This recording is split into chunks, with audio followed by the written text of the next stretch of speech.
Alors, pour ce qui est du temps, je dirais que pour remplacer votre filtre à air tout seul, si vous l'avez jamais fait, il faut compter une petite heure, 45 minutes, quelque chose comme ça. Le temps de préparer tous vos outils et tout ça, c'est pas très compliqué. Il faut suivre un peu une vidéo comme celle-ci et vous allez vous en sortir.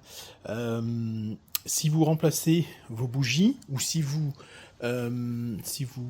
voulez étanchéifier vos puits de bougies, alors là c'est plus long. Je dirais qu'au total, entre le filtre à air et les bougies, au total 2h30.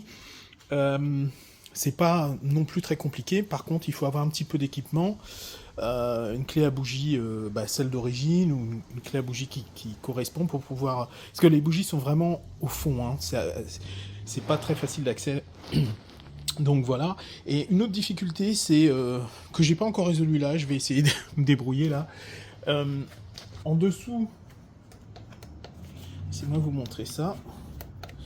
En dessous de la boîte à air, vous avez un petit tuyau qui est raccordé. Et ce tuyau, je ne sais pas si vous le voyez, voilà, celui-ci là, il n'est pas facile à remettre en place. Là, il a été mis en place, mais vous voyez la petite pince qui serre le tuyau en position, elle n'est pas en place, il faut que je la remonte. Voilà, c'est la seule petite difficulté, je dirais. Right, so this is it.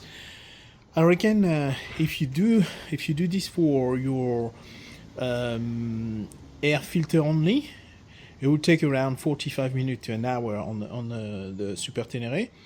If you have to replace as well your spark plugs, then it will be a little longer, because I do recommend, if you do your spark plug, to also make it waterproof, and having a little rubber sealed add-on to the black part that I show you on a video. Maybe I will put an insert in this video right now, and yeah, and also put some silicone all around your ceiling, and replacing the spark plug, yeah, take a little more time. So I would say 2.5 hours air filter and spark plugs.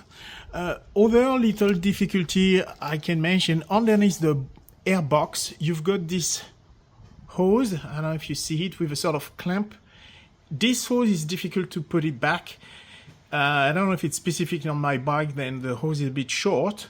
I think that's the way it is, and you have to put the clamp back. As you could see, it's not the case on mine. I need to work on that for now, but yeah, otherwise that's the only problem I find.